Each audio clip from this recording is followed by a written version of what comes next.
Czucie pieniędzy i mamy taką sprawczość finansową, w jakim domu żeśmy wyrośli oraz jak nasz ród na nas wpływa.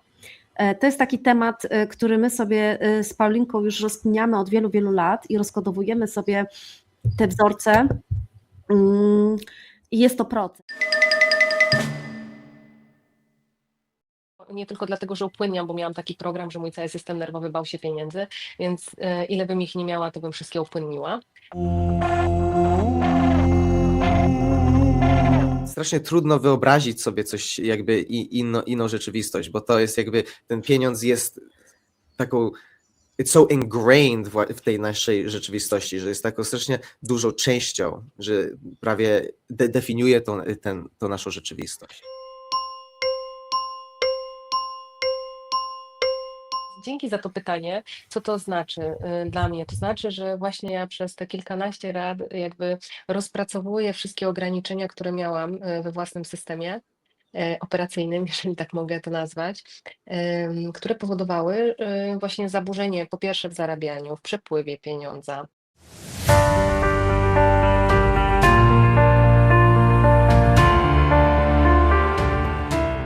Cześć, dzień dobry wszystkim.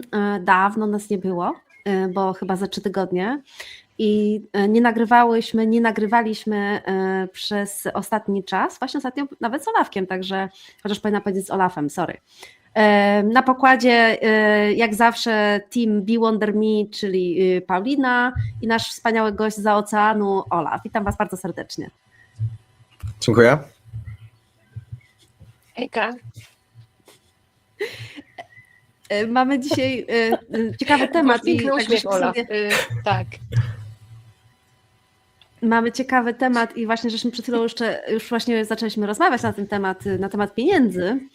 No i właśnie tam u Paulinki różne rzeczy się zaczęły dziać, to znaczy lampa spadła, telefon, także pieniądz ma swoją energię. No właśnie, o czym dzisiaj rozmawiamy? Czym dzisiaj chcemy się podzielić? Ja chciałem zacząć powiedzieć, dziękuję jeszcze raz za kolejne zaproszenie. Dzień dobry wszystkim, którzy oglądają. Dziękujemy Wam też. I no I'm looking forward.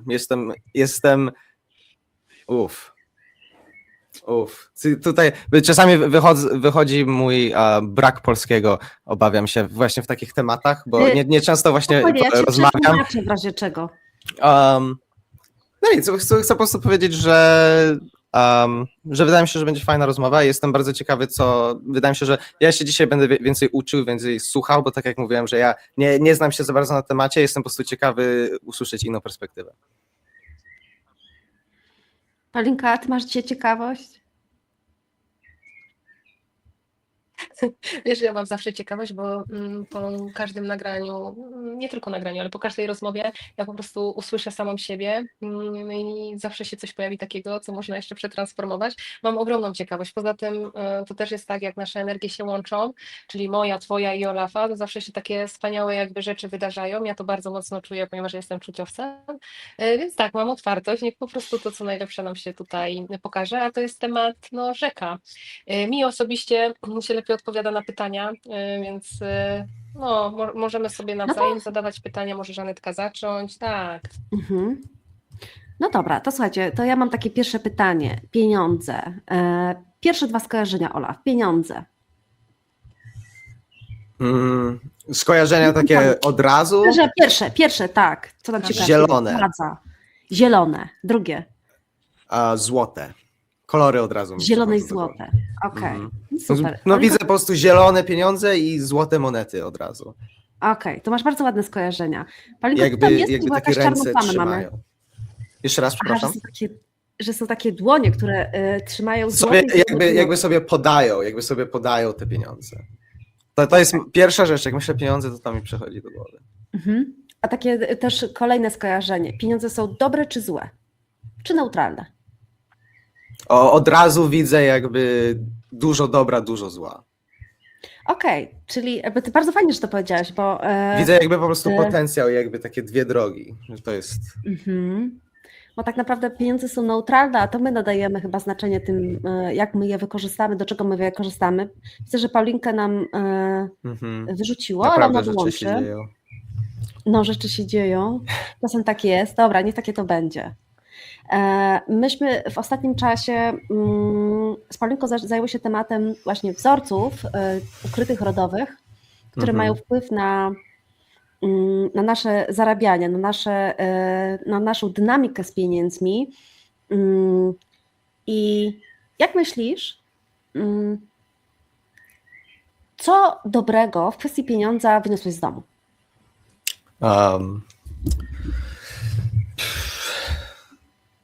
Wydaje mi się, że rodzice dali dobry wzór takiego nie tylko oszczędzania, ale też takiego mądrego wydawania. Tak dobrze mówię? Like spending? Wydawania, tak. Wydawania, okej. Że po prostu nie kupowali, jak kupowali coś, wiesz, drogiego albo, wiesz, większego jak samochód, to było, wiesz, zawsze dużo planowania do tego i to był, nie robili tego tak na spontan i często,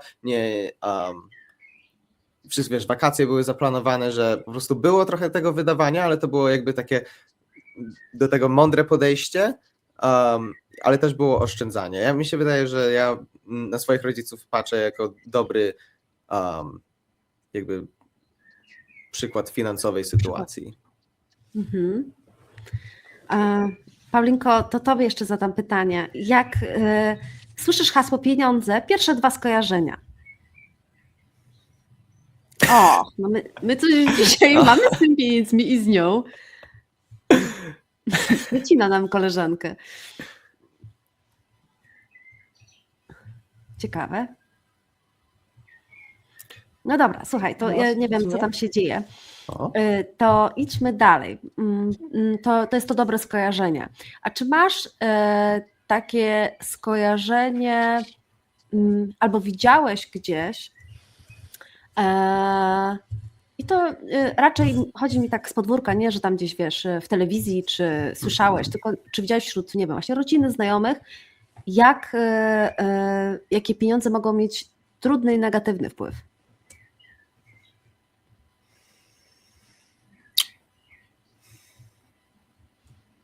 Trudno powiedzieć. Dobra. Czy widziałeś gdzieś, jak brak pieniędzy może wpływać na osoby?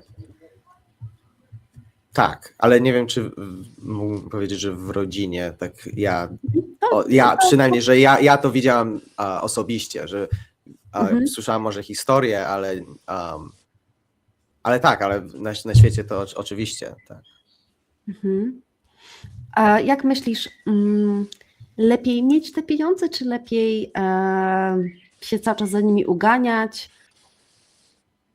Czy Mi się wydaje, że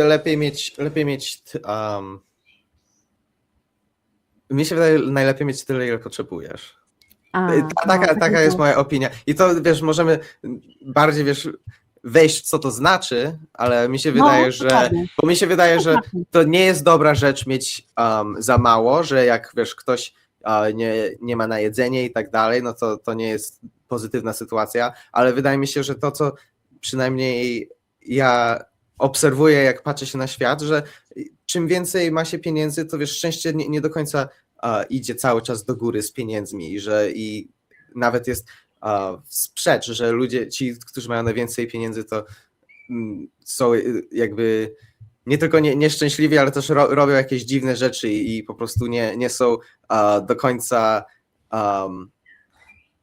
no szczęśliwi, po prostu jakby ganiają cały czas za czymś, bo już mają te pieniądze. No nie wiem, ja po prostu mi się wydaje, że trzeba...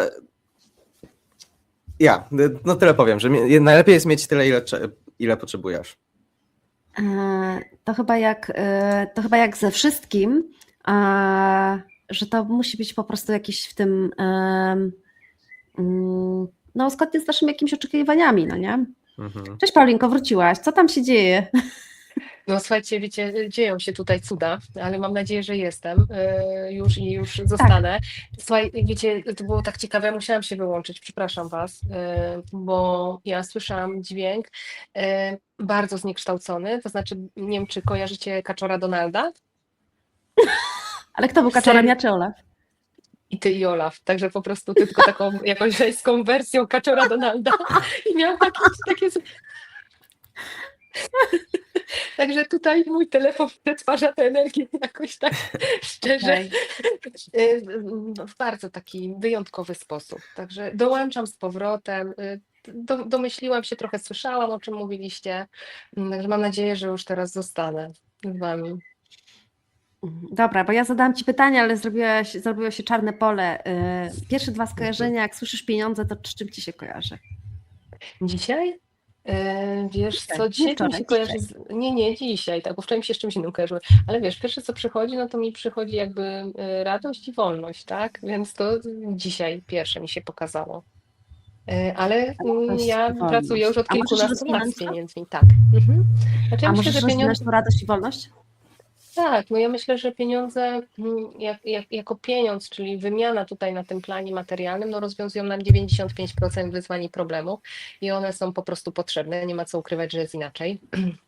I poniekąd tą wolność dają, bo my, jeżeli mamy zabezpieczony byt materialny i nie musimy się zmagać, nie wiem, z różnymi naszymi lękami, czy naszymi, czy tymi, które odziedziczyliśmy, że nam nie wystarczy, że nie będziemy mieli za co zapłacić rachunków i tak dalej, no to jeżeli my ten byt materialny mamy zapewniony, to my możemy iść, tak jak ja to czuję i też widzę po sobie, iść wyżej i wyżej i rozwijać się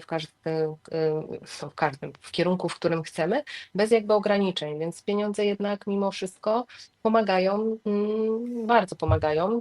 Czyli to jest ta kwestia jakby tej wolności, czyli że nie mamy ograniczeń, wolność od ograniczeń, no i pieniądze ku temu jakby też między innymi służą. A radość, no dlatego, że na przykład ja osobiście kocham wydawać pieniądze. Dzisiaj już nie tylko dlatego, że nie tylko dlatego, że upłynniam, bo miałam taki program, że mój cały system nerwowy bał się pieniędzy, więc ile bym ich nie miała, to bym wszystkie upłynniła. Ale dlatego, że po pierwsze lubię się dzielić, po drugie lubię piękne rzeczy, po trzecie po prostu ta energia no, daje dużo radości, bo jeżeli możemy no powiedzmy wymienić się za coś, co druga strona, nie wiem, przygotowała, stworzyła, no to właśnie jak dawniej był barter, no to myślę, że to chyba każdemu daje dużo radości i wszyscy lubimy się pięknem otaczać, więc stąd mi się ta radość pojawiła. Powiedziałaś jedną fajną rzecz, która jest mi bardzo bliska, że pracujesz kilkanaście lat z pieniędzmi. Co to znaczy, że pracujesz kilkanaście lat z pieniędzmi? No, żebyś nam tutaj się podzieliła, o co w ogóle w tym chodzi. Tak, dzięki Anetka, bo my to właśnie tak mamy, że ja jestem jak pędząca autostrada.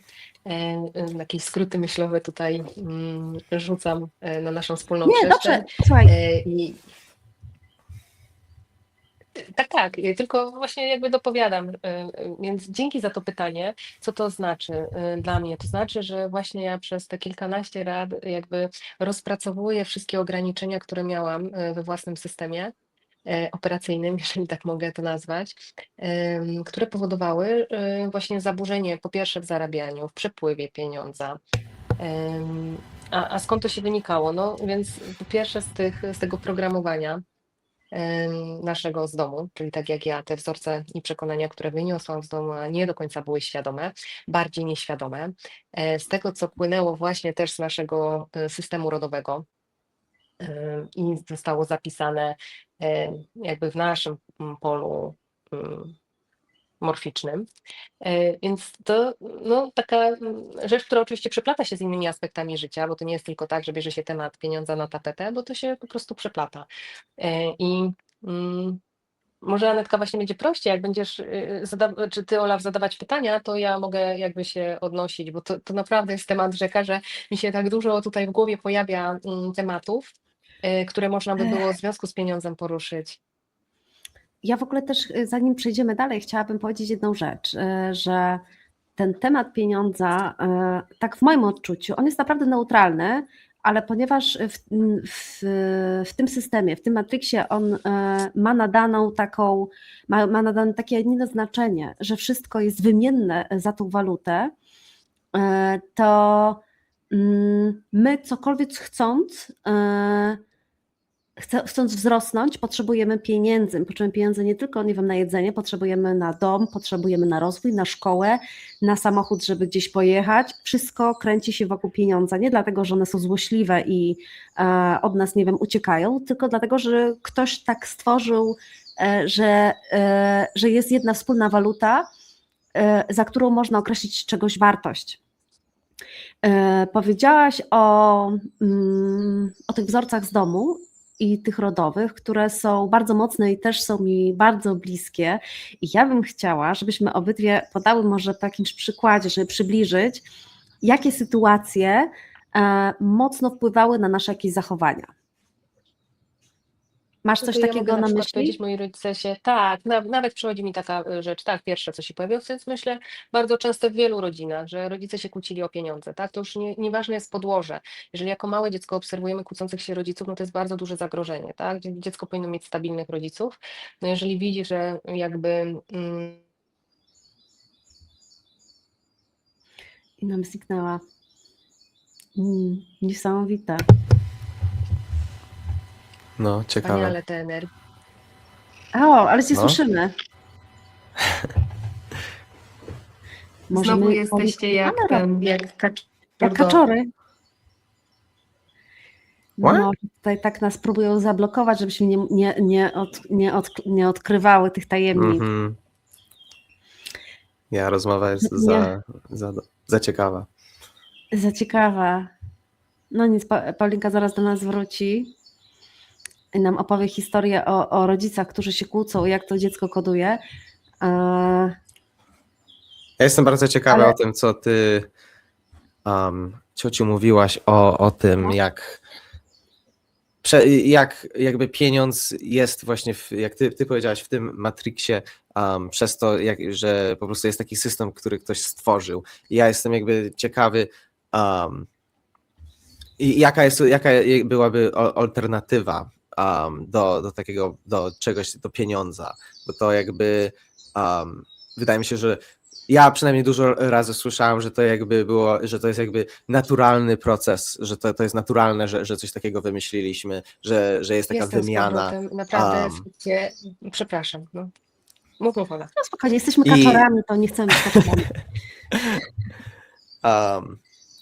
I wiesz, ja widzę jakby dwie strony, bo wydaje mi się, że wymiana jest naturalna, ale wydaje mi się, że tak jak ty powiedziałeś, że właśnie jest ta jedna waluta, która wszystko określa, to wydaje mi się, że to nie musi być jakby naturalne, że to się tak stało, że to było przez kogoś wymyślone, ale przez to, że to jest tak, wydaje mi się, te rozmowy są właśnie czasami trudne, bo wydaje mi się, że w tym naszym systemie to określenie właśnie tych pieniędzy i tą rolę, co pieniądze mają, to jest jakby strasznie trudno wyobrazić sobie coś jakby inną rzeczywistość, bo to jest jakby, ten pieniądz jest taką, it's so ingrained w tej naszej rzeczywistości, że jest taką strasznie dużą częścią, że prawie definiuje tą naszą rzeczywistość. Okej, to jak ja mogę odpowiedzieć, tak jak ja to czuję, to jest sztucznie wytwarzane, żeby nas zniewalać w potrzebie, w tym pożądaniu. To jest tak jak właśnie co robią reklamy. W ogóle dla mnie marketing z jakiejś tam, wyobraź sobie świat bez marketingu. Ludzie nie mają rządzy i tak naprawdę tylko biorą produkty, otaczają się produktami, które potrzebują. A przez to, No. że w nas jest tak jakby uruchamiana żądza, że ojej, że jak będę mieć, nie wiem, te dżinsy albo będę mieć, nie wiem, tą bieliznę, to ja będę taka jak ta kobieta, bo nam się jakieś takie mechanizmy w mózgu uruchamiają, to my bardzo dużo rzeczy pożądamy. My pożądamy jakieś marki, bo nam jest to wpajane, że jak ty tak będziesz, to będziesz lepszy, a to jest nieprawda. Cały czas ta jeszcze jedna rzecz. Że cały czas potrzebujesz Tak, tylko tak. jeszcze jedną rzecz i w końcu będziesz miał wszystko, co potrzebujesz. To jest takie oddziaływanie, to jest psychologia. Marketing stał się psychologią, zostały rozpoznane mechanizmy, jak funkcjonuje mózg. Jakieś czytałam książkę, nie pamiętam kim był ten człowiek, ale to był jakiś, nie wiem, XIX wiek właśnie w Stanach, który był jakimś, nie wiem, pierwszym założycielem marketingu, miał chyba jakiś cyrk z tego co pamiętam i on opowiadał, w tej książce opisywał jak on chciał sprzedać bilety do tego cyrku, co on obiecywał i jak chciał zaskakiwać po to, żeby każdy chciał to zobaczyć. No i tak się jakoś stworzył ten marketing, no zresztą widzisz co jest dzisiaj, cokolwiek się ogląda to milion reklam, które nas bodźcują i my nawet nieświadomie nie wiemy czy nas to interesuje, czy nie interesuje i te rzeczy się wydarzają.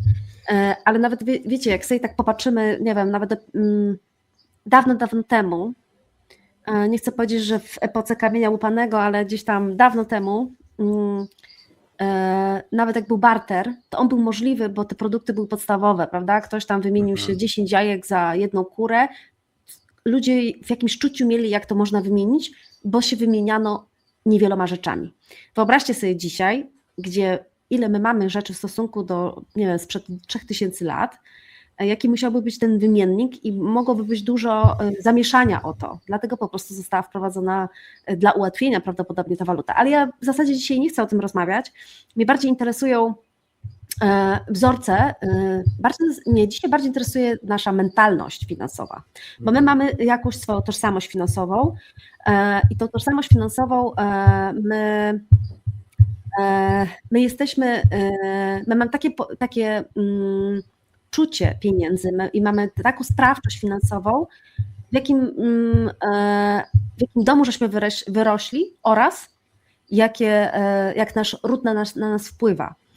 To jest taki temat, który my sobie z Paulinką już rozkminiamy od wielu, wielu lat i rozkodowujemy sobie te wzorce. I jest to proces i chciałabym wrócić do tego, co ty, bo ja też mam jakiś przykład mocny, co u ciebie się takiego pojawiło, co na ciebie oddziaływało, jak sobie to rozkodowałaś, to co się zmieniło w twoim życiu? Zaczęłaś mówić. Tak, zaczęłam mówić o tym, że jako dziecko widziałam, że się rodzice kłócili na przykład o pieniądze i to odcisnęło bardzo duże piętno, to znaczy, że pieniądze były zagrażające, no bo z poziomu mojego dziecka, które ma tam 3-4 lata, widzące kłócących się rodziców, no to dla niego to jest ogromne zagrożenie, tak, bo możemy sobie wyobrazić, że my mamy nad sobą, ja sobie tak zawsze wyobrażałam, jak chciałam zejść do tamtego poziomu mojego dziecka i poczuć, no to, że ja mam nad sobą takich gigantów, którzy mają 6 metrów wzrostu, ja jestem taka malutka tutaj jako ja dzisiaj i patrzę, oni się kłócą i tam jest dużo złości, dużo agresji, dużo właśnie takich wzorców, które powielali, no to co mi się zapisuje w całym systemie, że pieniądze są zagrażające, gdzie będę robić wszystko, żeby tych pieniędzy nie mieć, tak, czyli nie zarabiać, a jak już zarabiam, to upłynniać, więc to jest takie, myślę, że wzorzec, który mógł u wielu osób się zapisać. Innym przykładem, który na przykład teraz rozkodowałam, to też mogę powiedzieć, to jest to, że ponieważ żyjemy chyba w dalszym ciągu trochę w patriarchacie i tak było, że to ten mężczyzna przynosił pieniądze do domu, kobiety nie były zbytnio szanowane, no to zapis się pojawił też taki, w którym to przez mężczyznę te pieniądze muszą przyjść. To znaczy, że ja jestem niewystarczająca do tego, żeby sama o siebie jakby godnie zadbać. I ja ostatnio na przykład z tym pracowałam. Co to powoduje? Powoduje to, że jak ja zobaczyłam ten wzorzec, podziękowałam i powiedzmy zastąpiłam go innym przekonaniem jakby w swoim polu, no otwierają mi się po prostu zupełnie inne drzwi do mojej kariery zawodowej, do zarabiania, do tego, że ja nie czekam nieświadomie na tego mężczyznę, że to on mi wszystko zapewni, tylko ja biorę 100% odpowiedzialność za siebie i to było bardzo subtelne. Natomiast no to też wynikało z tych wzorców, które były z pokolenia na pokolenie przekazywane, że to mężczyzna zarabia, mężczyzna przynosi, od mężczyzny wszystko zależy, czyli kobieta nie ma nic do powiedzenia, tak? Więc to było bardzo mocno też jakby u mnie w moim polu zapisane i bardzo mocno mnie ograniczało. To ja mogę podzielić się też takim mocnym odkryciem wiele lat temu. Jak pracowałam jeszcze na etat, no to słuchajcie, dostawałam przelew po pracy cały miesiąc i zaraz jak tylko dostałam ten przelew, jechałam do galerii. W galerii miałam 2 siaty upchane wspaniałościami. Wracałam do domu i sprawdzałam stan konta i widziałam, że zostawiłam sobie tylko na jakieś tam rachunki czy tam jakieś te podstawowe rzeczy. i czułam ogromną ulgę, dosłownie, ja to pamiętam, że było takie, nie mam tych pieniędzy, wydałam je. I jak się później okazało, to było coś bardzo, bo mi przyszła ta scena też z domu, dokładnie, moi rodzice się w ogóle nie kłócili, a jeżeli się kłócili, to się kłócili tylko o pieniądze. I ja też jako ta mała dziewczynka, dla mnie też to było zagrażające, czyli lepiej nie mieć pieniędzy, bo pieniądze to kłopot. Rodzina się może rozpaść, a jak nie ma pieniędzy, to się nie ma o co kłócić. Ale oczywiście, słuchajcie, to jest myślenie dziecka, bo to dzisiaj nie jest logiczne, to jest głupie. Dla dorosłej osoby to jest głupie, ale dla małego dziecka, które podsłuchuje i słyszy dramat, oni się kłócą, nie lubię jak się kłócą. Co to oznacza? Mama jest smutna, tata, nie wiem, podnosi głos, to się Bo nie tak- wydarza w domu. Co to Bo jest? tak naprawdę to się ludzie kłócą, bo nie ma pieniędzy. Tak, dokładnie, że nie ma pieniędzy, ale dziecko nie wie, że to chodzi o to, że nie ma pieniędzy, tylko że oni się kłócą o pieniądze. Tylko takie bardzo pierwotne skojarzenie, tak? Takie bez żadnego, it's like very no takie wczesne, że po prostu nie ma naprawdę, tak nie rozumie się, ale jest po prostu takie mocne skojarzenie. Tak. I ono jest nielogiczne, bo to dziecko inaczej zupełnie myśli niż dorosła osoba. I ja to zauważyłam przy okazji jakiegoś tam procesu, ale tok myślenia dziecka nie jest taki jak tok myślenia dorosłego. Ja też mogę się podzielić ogromnym wpływem na mnie utracony bliźniak. On na tyle rzeczy rzutuje w moim życiu. Co to znaczy? Może ja nie wymyślę, tylko opowiem, wytłumaczę, co to jest utracony bliźniak. To jest, że byłam z ciąży bliźniaczej i ten zarodek, który był ze mną, on we wczesnym etapie ciąży zaniknął. I jakie ogromne są tego konsekwencje później w życiu dorosłym, no i potem dziecka.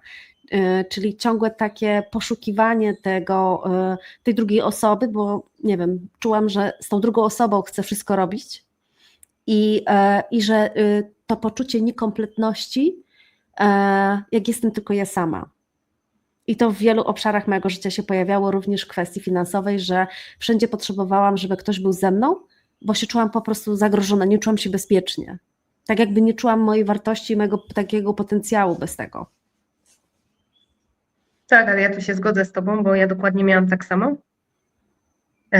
No ale to też się przekładało właśnie dokładnie na finanse, czyli ja oczekiwałam, że przyjdzie ktoś, kto mi tą sferę jakby zapełni, tak? Czyli on przyniesie, nie wiem, wybuduje mi dom, zapłaci, nie wiem, za cokolwiek, za wakacje, za wyjazdy. Ja tego po prostu oczekiwałam od mojego partnera, tak? Czyli to było takie oczekiwanie i tam było właśnie nie tylko te wzorce, które przenieśliśmy, ale to Anetka tutaj powiedziałaś, to też się zgodzę z Tobą, bo ja miałam bardzo podobnie, jeżeli chodzi, też jestem z ciąży bliźniaczej. Jak takie rzeczy naprawdę nieświadomie utrudniają nam życie, człowiek się potem zastanawia, o co chodzi, nawet patrząc na rodzeństwo, kurczę, wszyscy są tacy ogarnięci, a ja się tam z czymś boksuję. Co to jest, o co chodzi, że na przykład będąc z tych samych rodziców, z tego samego rodu, ma się inne doświadczenia. To było często tematem mojego rozkminiania. No może to nie jest na dzisiaj, ale wróćmy do tych wzorców. Nie wiem, może zostajemy w tych wzorcach z domu. To przychodzi mi tutaj, Anetka, to myślę, że tak, jak najbardziej, ale przychodzi mi coś, co też miałyśmy wspólne, czyli to ten koniec z końcem, prawda, czyli nie mogę powiązać końca z końcem, czyli no dawniej tak było, że właśnie przychodził koniec miesiąca i tych pieniędzy brakowało w większości rodzin. No i ten zapis dokładnie się tworzy, w związku z tym my tak kreujemy tą swoją rzeczywistość, że no w moim na przykład przypadku nieważne ile bym zarabiała, to mówię o przeszłości, nie tak dalekiej, to nie dość, że nie miałam zapłaconych wszystkich rachunków, to jeszcze na koniec miesiąca miałam wyczyszczone konto do zera. No i tak w zasadzie generalnie co miesiąc odtwarzałam wzorzec, tak, czyli ledwo wiążę koniec z końcem. Myślę, że to w większości rodzin jakby naszego pokolenia jest bliskie, ale mi i Anetce na pewno, nie wiem czy Anetka możesz się tutaj odnieść. Tak, ale fajnie, że o tym powiedziałaś, bo tu jest bardzo ważny aspekt. Jeżeli pochodzi się na przykład z takiego domu, gdzie jako dziecko doświadczało się tego, to w takim domu to dla dziecka to jest po prostu naturalne, normalne, on nie ma innego wzorca, on musi sobie zbudować nowy wzorzec i nieświadomie po prostu to odtwarza, ale też dlaczego to odtwarza? Czasami jest to po prostu lojalność, nie mogę mieć, mamo, lepiej niż ty. I to czasem nie dotyczy tylko rodzica, ale może dotyczyć babci. Ja bardzo dużo rzeczy rozkodowałam od babci, od mojej mamy strony, tak jakbym, no mnóstwo rzeczy tam na mnie przeszło i mam najwięcej jakichś koneksji z nią i tych programów rodowych związanych z nią. Ale to, co chciałam powiedzieć, osoby, które pochodzą z takich domów, może właśnie z naszych lat, bo to ty Olaf, jesteś z takich innych czasów, gdzie już z tego dostatku, że właśnie to nasze pokolenie daje inną rzeczywistość, stwarza inną rzeczywistość dla naszych dzieci. Zaraz się tym podzielisz, ale ja chcę tylko jeszcze dokończyć i powiedzieć to, że nieważne ile zarabiam, czy 10 000, 20 000, czy 50 000, będę te pieniądze upłynniać i będę wydawać w taki sposób, żeby mi brakowało. I to jest ten wzorzec i to jest ta lojalność. I ta lojalność też przejawia się w wielu aspektach, bo u mnie na przykład przejawiała się w tym, że muszę mieć na równo, jak wszyscy, bo był właśnie taki wzorzec wyrównania, no i mieliśmy bardzo mocno właśnie z rodzeństwem zaszczepione, że wszyscy mają mieć porówno, więc jeżeli wszyscy mają mieć porówno, to ja nie mogę mieć lepiej niż moje rodzeństwo. Tak? Nie mogę mieć lepiej niż moi rodzice, nie mogę mieć lepiej niż moje rodzeństwo, czyli cały czas dostrajanie się do rodzeństwa, czyli nie mogę mieć lepiej. Tak, No, ale na zarabianie, to wpływa na edukację, na relacje. na relacje. No, tak. Jak to wszystko działa? Olafku, masz jakieś przemyślenia, nie wiem, ze swojego podwórka? Czy zauważasz po tym, co myśmy teraz powiedziały, jakiś wzorzec z twojego domu, że widzisz, że go odtwarzasz? No właśnie tak po prostu myślę, procesuję trochę. Nie wiem jeszcze, czy do końca rozumiem, wiesz jakie wzorce ja mam i jakie wpływy one mają na mnie. Ale myślę, bardzo ciekawe to, co mówicie, że na pewno daje mi dużo do myślenia, bo tak, to szczególnie to lojalności do rodziny jest dla mnie ciekawe. Wydaje mi się, że to takie przemyślenie, że nawet wiesz, nie wiem, czy to do mnie dotyczy, ale tak po prostu mogę sobie wyobrazić, że to może być takie coś, że jakby czym więcej masz pieniędzy, albo jak masz mniej, to jakby twoje doświadczenie jest bardzo inne. Po prostu jakby, no wszystko w twoim życiu jest po prostu inne, wydaje mi się. Że zależy od tego, ile masz pieniędzy. Dużo rzeczy może się zmienić i wydaje mi się, że może być, ludzie mogą się czuć, że nie chcą się za bardzo oddalić od ludzi, których znają, od swojej rodziny i tak dalej. I dlatego może tak podświadomie chcą cały czas być, tak jak wy mówiliście, na równo ze wszystkimi. Na podobnym poziomie. Mhm. Tak, u mnie się to nawet U mnie się, słuchajcie, nawet objawiało to tym, Olaf i Anetka, że ja po prostu wiele rzeczy ukrywałam, to znaczy nie dawałam jakby po pierwsze sobie przyzwolenia, ale jak już się coś takiego lepszego w moim życiu wydarzyło, to ja bardzo mocno to przykrywałam, to znaczy chowałam, kryłam, jak już się coś dobrego wydarzyło, właśnie żeby nie mieć lepiej, bo zostanę wykluczona, a jeżeli ja zostanę wykluczona, prawda, właśnie z mojego systemu rodzinnego, no to co się ze mną stanie wtedy. Czyli jakby ten system mój dokładnie tak działał, dlatego że myślę, że tu na tym planie mamy bardzo mocno jakby wprintingowane też takie wzorce odnośnie porzucenia i samotności. I na przykład u mnie bardzo mocno się to przejawiało, że ja po prostu robiłam wszystko, wbrew nawet sobie, żeby nie czuć, że ja nie przynależę do rodziny, tak? Więc dzisiaj mogę powiedzieć, że te wzorce też rozkodowuję i dla mnie nie ma czegoś takiego jak samotność, bo my nigdy nie jesteśmy sami, bo jesteśmy po prostu esencją źródła, nigdy nie jesteśmy sami, mamy samych siebie, ale tak mocno mamy właśnie to zaszczepione tutaj i kolektywnie i przez, myślę, w naszej szerokości geograficznej, przez rodziny, otoczenie społeczne, że to jakby determinuje też gdzieś nasze wybory. Więc ja tutaj się chciałam czymś takim podzielić, że u mnie było to bardzo mocne.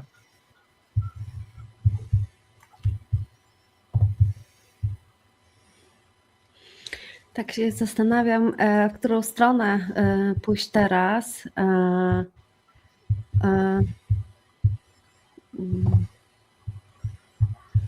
Dobra, no to może pójdźmy sobie teraz w przekonania, bo one też mieszają nam w głowie, a raczej tworzą nasz światopogląd i tak jak ja mam przekonania, to czego żeśmy się tam nauczyli w tym, myśmy już wcześniej na wcześniejszych nagraniach opowiadali, jak to dziecko z tego 7 roku życia jest w takim stanie hipnozy i to, co się mówi do niego, to środowisko, które na nie oddziałuje, jak wpływa na cały światopogląd, czyli jak te przekonania się tworzą. To teraz może właśnie porozmawiamy o tych przekonaniach na temat pieniędzy z naszych domów i czy znajdujecie jakiś przykład przekonania, które mogą nas blokować, a może być też przykład, jeżeli przyjdzie łatwiej przykład przekonań na temat pieniędzy albo zarabiania, które mnie bardzo wspiera i dostaje takiego kopa. No ja mam na przykład a propos zarabiania, no to mogę powiedzieć, że no tylko po prostu ciężka praca świadczy o wartości człowieka i myślę, że kolektywnie też to mamy, w związku z czym miałam również takie przekonanie, myślę od okresu prenatalnego zaimplementowane. No powoduje to, że tylko po prostu ciężką pracą, czyli bardzo ciężką pracą umysłowo-fizyczną, no jestem coś warta, tak? Więc to jedno, co mi, no pracowałam też z tym w zasadzie nawet nie tak dawno i ta ciężka praca świadczy o mojej wartości, a jak ja nie pracuję ciężko według mojego systemu, to znaczy, że jestem nic nie warta. I to oczywiście się przekłada na pieniądze, więc to jest taki przykład. A z tym, co teraz na przykład pracuję ostatnio, to nie wiem, czy wiecie, ale takie przekonanie miałam, łatwo przyszło, łatwo poszło. Czyli potrafię bardzo szybko zarobić pieniądze, ale tak szybko jak je zarabiam, to tak szybko je tracę, czy traciłam. W zasadzie sobie teraz obserwuję, na ile moje działania związane z zamianą tego przekonania funkcjonują. Ale tak, to było też takie przekonanie, które miałam w całym systemie. No, mogłam zarobić w jedną noc na przykład 300%, i na drugi dzień to wszystko straciłam. I takie miałam podejście, a łatwo przyszło, łatwo poszło, co tam? Nie? To jakaś inwestycja nietrafiona, co tam? I jakby zero połączenia emocjonalnego, okej, było takie podejście, polaryzacja taka totalnie, wiecie, zerowa. Dzisiaj patrzę na to, że ja bym chciała mieć przekonanie, łatwo przyszło, łatwo zostaje, ale myślę, że to nie tylko mnie się tyczy, że sporo osób by się utożsamiło z tym przekonaniem. No właśnie, jak moglibyśmy takie przekonanie zamienić? Łatwo przyszło, bo wszystko dla mnie jest łatwe, na przykład. Na przykład. Mi jest trudno powiedzieć, bo ja znajduję się w podobnej sytuacji, gdzie no, wydaję więcej niż bym chciał, ale moi rodzice się nie kłócili o pieniądze. To nie wiem, czy trudno mi znaleźć jakieś po prostu miejsce, gdzie po prostu jakby pieniądze gdzie bym odebrał, że pieniądze mi jakby grożą. Ja po prostu jakby nie wiem, ja sobie to tłumaczę, że wiesz, jeszcze muszę się po prostu nauczyć lepiej zarządzać tymi pieniędzmi, trochę impulse control oczywiście, bo wiesz, lubię Paulina, tak jak ty mówiłaś, lubię piękne rzeczy, lubię sobie kupić coś, jak widzę w sklepie fajnego, lubię dobre jedzenie, często wolę sobie wyjść i na spokojnie zjeść w restauracji niż ugotować w domu, i szczególnie jak jestem już, wiesz, głodny, to mi się nie chce. No takie po prostu, wiesz, taki impulse control. I to nie wiem, czy to, wiesz, mam może pytanie, czy to myślicie, że wiesz, u każdej osoby to jest jakieś przekonanie z dzieciństwa, czy wiesz, może być po prostu przykład, gdzie wiesz, osoba musi się po prostu nauczyć lepiej pieniędzmi zarządzać. Like, nie wiem po prostu czasami, jaki approach powinienem wziąć, czy powinienem, wiesz, szukać coś z dzieciństwa, czy po prostu, wiesz, lepszy budżet sobie napisać. To ja ci mogę powiedzieć, bo mogę się odnieść wielopłaszczyznowo do tego. Pierwsze, co przychodzi i się pojawia, to żeby słuchać siebie, ta ręka po prostu, którą się położy tu na klatce piersiowej, ona w większości przypadków powinna wspierać i łączyć nas z naszą wewnętrzną mądrością i zawsze można ciało zapytać, zadać pytanie, czy mnie blokują przekonania, czy ja potrzebuję się uczyć. Ja powiem ze swojego doświadczenia, Olaf, ja skończyłam pierdziliard studiów, naprawdę, bo ja kocham się uczyć, więc cały czas się uczę i kończyłam i finanse, i bankowość, i zarządzanie, i rachunkowość, zarządzałam finansami jakby w firmie i tak dalej, ale dalej miałam, wiesz, później poszłam na kolejne studia i kolejne kursów, szkoleń związanych z zarządzaniem pieniędzmi, budżetowaniem, kontrolingiem, po prostu skończyłam całe mnóstwo. Wiesz, opracowałam Excele do granic możliwości, byłam na jakichś, to słowa mi brakuje, ale na takich programach, w którym jest transformacja finansowa. Uczyłam się inwestowania i wiesz, posiadłam ogrom tej wiedzy, ale nic to nie dało, bo ja miałam cały czas mgłę, jeżeli chodzi o pieniądze, cały czas miałam mgłę i ja nie potrafiłam zarządzać pieniędzmi, naprawdę nie potrafiłam, ale nie dlatego, że ja nie miałam tej wiedzy, tylko właśnie w moim przypadku blokowały mnie te wzorce i przekonania, one mnie bardzo mocno ograniczały, bardzo mocno. Ja myślę, że patrząc na przykład na moją córkę, która jak nie wiem ile ona miała lat, dostała pierwsze takie konto dla dzieciaczków, i ona nie mając, słuchaj, żadnej wiedzy, żadnej, no bo ode mnie też wzorców nie dostała, bo ja do pewnego czasu w ogóle nie miałam zarządzać pieniędzmi, ona przyszła i mi pokazała, nie wiem, ile miała 7-8 lat i mi pokazała, co ona zrobiła. Tu sobie zrobiła skarbonki, tu sobie to zrobiła, tam sobie coś, bo takie były możliwości w tej aplikacji. Ja się patrzę, ja sobie myślę, ja nie mogę, to ja się tyle uczyłam. Wiecie, lata studiów, ja nie wpadłam na coś takiego, a ona przychodzi, nie wiem, ma 7-8 lat i mi po prostu pokazuje, że ona zarządza pieniędzmi, wiecie. I ja sobie myślę, nie no serio, kto tu jest dzieckiem, a kto tu jest dorosłym, nie? Po prostu. I rozwaliłam system. Jak rozwaliła mi system, to ja po prostu zobaczyłam, że nieważne ile wiedzy takiej ludzkiej posiądę, jeżeli ja mam takie ograniczające przekonania, że to musiało być we mnie i w moim systemie, bo to mnie po prostu ograniczało. Więc no, ja się mogę tak odnieść, a to mało tego, Ola, jeszcze, ja wiem, Anetko, że chciałaś coś powiedzieć, tylko też myślę, że to jest istotne, że to przekładało się na również biznes, który prowadzę. Bo to się przekładało 1 do 1. Po prostu mgła, jeżeli chodzi o zarządzanie pieniędzmi. Totalna mgła, tak? Więc ja jakby od dłuższego czasu rozkodowuję, bo to jest cały wór przekonań, wzorców zachowań i tych ograniczeń. No w moim przypadku tak było, ale ja tak myślę, że zawsze warto siebie zapytać po prostu, która droga jest jakby najlepsza, czy coś we mnie jest takiego, co powoduje, że właśnie taką rzeczywistość zastaje. I wtedy na pewno twoja po prostu jakaś wyższa część cię poprowadzi, jeżeli jest intencja w sercu, że ty chcesz inną rzeczywistość mieć. Bo ja miałam cały czas, to co mi towarzyszyło od tych kilkunastu lat, to miałam cały czas w sercu, że ja po prostu chcę być wolna od ograniczeń. I mnie po prostu ta intencja z serca prowadzi. Tak? To nie jest, że ja to z głowy na siłę robię. Ona mnie po prostu prowadzi. Ja wiem, jak ja się chcę czuć, jaką rzeczywistość chcę zastać, również w formie pieniądza, bo to wszyscy mamy dostęp do jakby w mojej ocenie do tego samego, tylko po prostu to jest kwestia uświadomienia sobie. To ja bym chciała się też tutaj coś tak dołączyć i nawet odpowiadając Ci, Olafku, na to pytanie, że my tutaj dajemy dzisiaj przykład przekonań, wzorców z domu, a także wzorców rodowych, które tam są przekazywane w tym naszym właśnie polomorficznym, czy w naszym systemie, w naszym rodzie, co jest przekazywane po prostu w DNA, traumy, nie wiem, pożaru w domu, że ktoś utonął, ktoś coś stracił. I ród, nasza rodzina, nasi przodkowie chcą nam przekazać tę informację, żeby nas chronić i dlatego w tym DNA z pokolenia na pokolenie są takie zapisy, tego nie rób, to jest takie, śmakie. Oczywiście czasy się zmieniły i te rzeczy, które kiedyś naszych przodków miały uchronić, dzisiaj one w ogóle nie działają. Ja nie chcę o tym teraz opowiadać, to jest temat rzeka, ale tu często nie chodzi o to, żeby się nauczyć zarządzania, tak jak tutaj Paulinka dała przykład, ile szkół skończyła i jak chciała się czegoś nauczyć, bo tutaj coś innego blokowało. I jesteś w fajnym wieku i to będzie wartością z tego dzisiejszego naszego podcastu, że jeżeli zauważamy coś, czego nie lubimy, coś, co nam przeszkadza i czujemy, że nas blokuje, żeby zadawać otwarte pytania.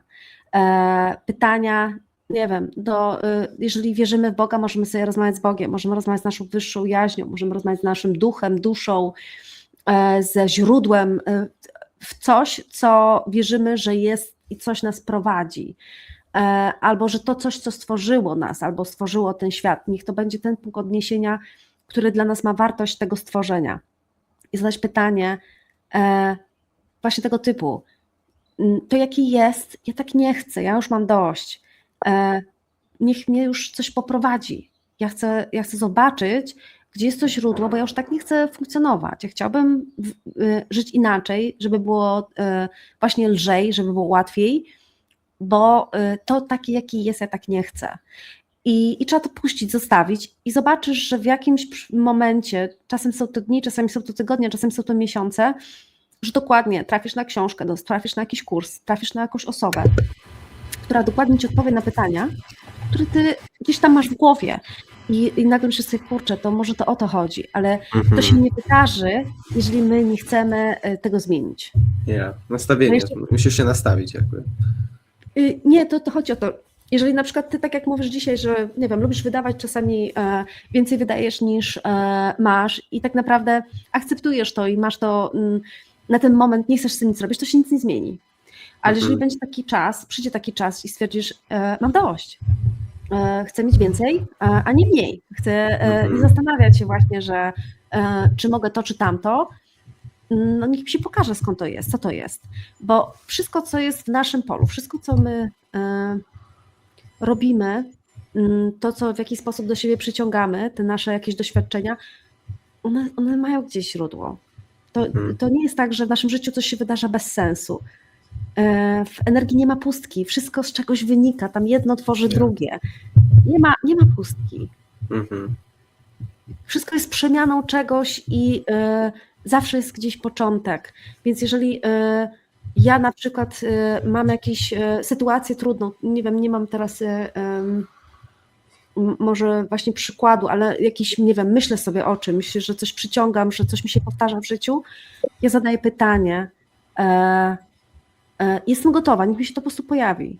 Niech przyjdzie odpowiedź na pytanie, skąd ja to mam, bo ja tego nie chcę mieć. I u mnie to tak zazwyczaj są 2-3 dni, ja dostaję odpowiedź. A dlatego, że ja już ufam mojej intuicji, ja już rozpoznaję te znaki, bo to czasami nawet samochód przejedzie i jest na samochodzie coś napisane i tam jest słowo, jakiś klucz, myślę, kurczę, to o to chodzi. Czasem tak jest. A czasami po prostu otworzysz telefon i przyjdzie ci reklama i tam dosłownie jest jakieś pytanie i tak, o ja cię, to chyba o to chodzi. Że ten wszechświat daje nam odpowiedzi, tylko trzeba umieć je czytać. Tak, ale tu jeszcze dopowiem, Etka, że to tak jak przynajmniej ja widzę, że to właśnie tak, my te odpowiedzi dostajemy cały czas, no bo to jest kwestia tylko tego, że my mamy po prostu takie filtry w mózgu, no i odbieramy naprawdę niewiele tych informacji, które płyną z przestrzeni, natomiast to jest jakby jeden krok, żeby odczytać tą informację właściwie, ale na przykład ja uważam, że żeby zmienić naszą rzeczywistość, nawet musimy zadziałać w materii. To jest zawsze jakaś decyzja, to jest wyjścia poza własne ograniczenia. Jeżeli my mamy już tego świadomość, no to wtedy to jest ten ruch po prostu w materii, żeby wyjść ze starego i wejść do nowego.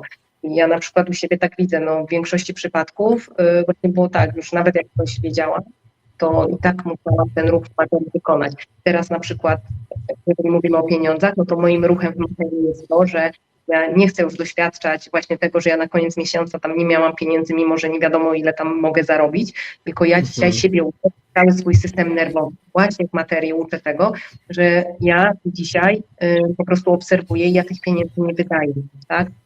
Patrzę, ja siebie uczę, że ja na koniec miesiąca mogę mieć więcej, ja mogę pomnażać, że to jest dla mnie bezpieczne, dla całego mojego systemu nerwowego i obserwuję, co się dzieje. Jak chcę upłynnić pieniądze, no to pytam siebie. No tak jak Aneta ładnie powiedziałam, to po prostu pytam i obserwuję, bo być może się kolejny wzorek pokaże, bo to niekoniecznie musi być jeden przekonanie. Natomiast wiem i to wiem z całego serca, że jeżeli ta intuicja jest właśnie głęboko i ona jest w zgodzie z naszą prawdą, to po prostu wszystko, co jest na zewnątrz nas, będzie nam pomagać, żebyśmy odkryli no prawdę, mogę powiedzieć prawdę. Mhm. Wydaje mi się, że no miałem w życiu takie właśnie doświadczenia, gdzie jakby pytam się samego siebie, albo tak jak mówiliście, przez świata, czy Boga, czy jak tam ktoś chce to nazwać. I wydaje mi się, że ja bym nawet mi się wydaje, że to można to nazwać jakby nastawienie, bo to można popatrzeć jako nastawienie w takim basic sense, że okej, teraz po prostu zmieniasz nastawienie, jestem gotowy, żeby jakby coś zmienić w swoim życiu, ale też wydaje mi się, że to jakby dosłownie się jakby zmieniasz nastawienie na inną częstotliwość, bo to jakby ta informacja cały czas jest wszędzie wokół nas i my tylko jakby chyba Paulina mówiła, że filtrujemy to wszystko przez ten nasz system i tak dalej. I to wiesz, to jest system, nasz umysł, nasze przekonania i wszystko. I po prostu jak zmieniasz to. I dla mnie to jest bardzo ciekawe, że w sposób jak mówimy o tych rzeczach, one jakby mają to same znaczenie na innych poziomach, właśnie to nastawienie, że różni ludzie mogą to inaczej zrozumieć, że można po prostu powiedzieć, że zmieniam nastawienie i to w takim bardziej, jak to powiedzieć, takim casual, to jest w takim casual tone, ale też nastawienie bardziej w takim, wiesz, wtedy możesz też mówić o częstotliwościach i tak dalej, że to jest ciekawe, że to jakby ma sens na każdym poziomie. To znajduję dużo takich przykładów po polsku i po angielsku i to jest dla mnie ciekawe. Ale dziękuję wam za odpowiedzi na moje pytanie, to dało mi dużo do myślenia. Ale super, Olaf, że się podzieliłeś, bo to częstotliwość to też jest takie ciekawe, co do mnie ostatnio cały czas jakby powraca. Nie wiem, ty jesteś młody, ale za naszych czasów były takie radia i ten obraz mi się cały czas pojawia a propos dostrajania się do pewnego wariantu rzeczywistości, czyli do określonych częstotliwości i mi się cały czas pojawia takie radio. Dawniej były radia, które się było pokrętłem, czyli jak sobie tam ustawiłeś, nie wiem, 93, to leciało takie radio, ale nie poleciało radio na przykład z tego pasma 96, prawda? No i w sumie tak samo, no jeżeli my jesteśmy do czegoś dostrojeni, a ograniczają nas te podświadome wzorce, przekonania, no to wiadomo, że nie pójdziemy wyżej, nie będziemy w stanie. I ja na przykład, powiem szczerze, w tamtym roku bardzo mocno to obserwowałam, jak to u mnie działało, właśnie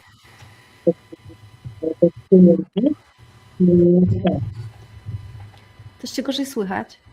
Pod wodą jesteś. I teraz ty jesteś pod wodą. Myśmy byli kaczkami, a ty jesteś pod wodą. Kurczę, serio? O, dobra, wróciłaś, jest. wypłynęłaś na powierzchnię. Zanurkowałaś na chwilę. Zanurkowałam, aha, no dobra, okej, to pewnie a propos tych częstotliwości, wiecie, to też jest takie niesamowite, że właśnie to są te momenty, w których ja sobie rejestruję wszystkie, bo słuchajcie, jestem na kolejnym urządzeniu, bo tam to nie dało rady, nie? Pękła mi szyba w ogóle, więc serio, no mam, więc myślę, że no. Wow. Gęsto. Tak, że temat dosyć mocny, myślę, po prostu dla wszystkich.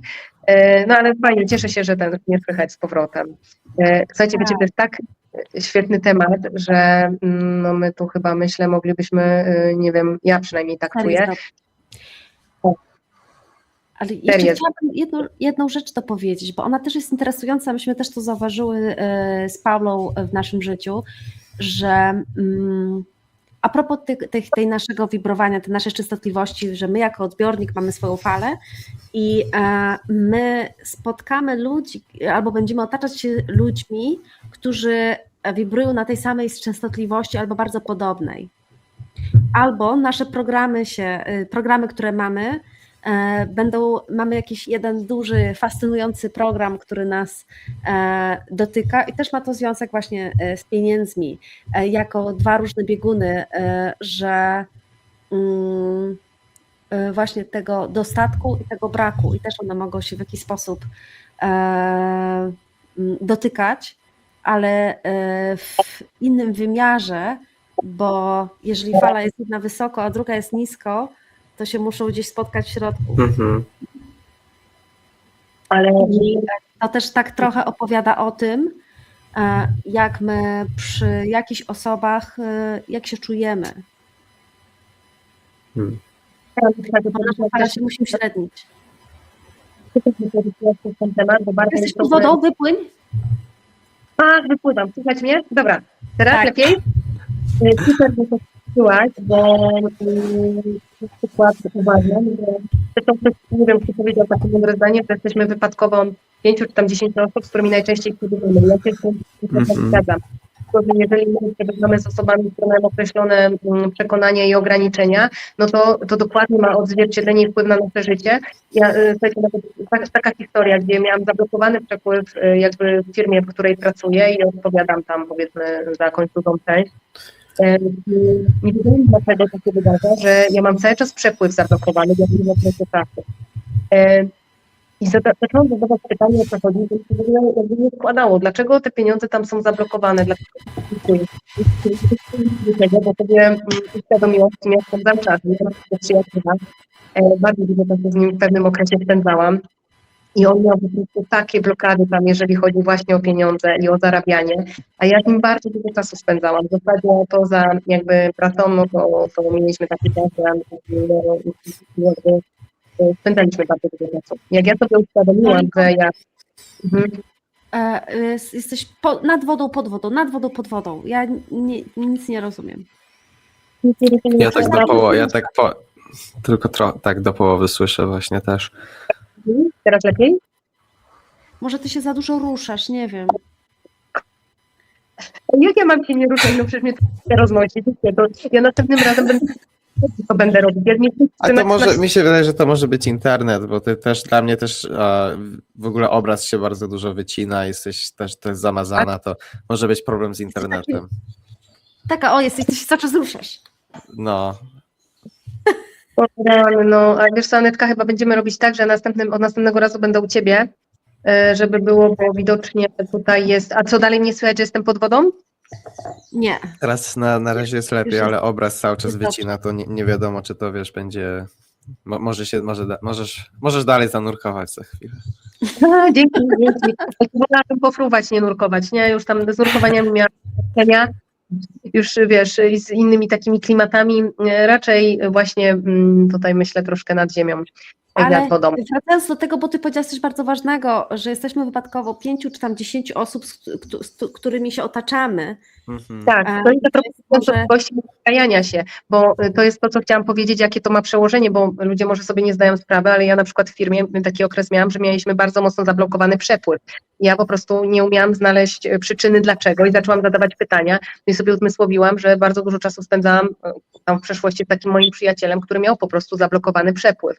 A ponieważ my dziennie spędzaliśmy ileś godzin, no to tak naprawdę ja po prostu utożsamiałam się z nim. Z kolei jak właśnie spędzałam czas z ludźmi, którzy no, w drugą stronę, czyli prowadzą bardzo dużo biznes, no to bardzo szybko się dostrajałam w tamtą stronę i można powiedzieć, że nawet takie skoki, no nie lubię tego słowa, no ale inne mi nie przychodzi, kwantowe zrobiłam, jeżeli chodzi na przykład o tą właśnie firmę, w której pracuję. Więc tak, Anetka, to było odniesienie do tego, że my się po prostu dostrajamy, ale jeszcze dwie rzeczy chciałam powiedzieć, które myślę, że one są mega istotne, jakby, bo tu cały czas się, wiecie, pojawia, myślę, że to jest też taki temat i go poruszymy następnym razem. Wzorzec, bo jeżeli chodzi o pieniądze, to jest wzorzec ofiary i wzorzec niezasługiwania, który jest fundamentalny, jeżeli chodzi o pieniądz, o przepływ pieniądza. I ja myślę, że to jest temat, który bardzo chętnie chciałabym rozwinąć, myślę, następnym razem. Tak, wzorzec ofiary i niezasługiwania to jest mocne. Ja bym dodała jeszcze bycia niewystarczającym. Tak, no właśnie. No i tutaj tylko mogę dopowiedzieć, czy rodzice cieszyli się na to, czy ja przyszłam na świat. No, właśnie.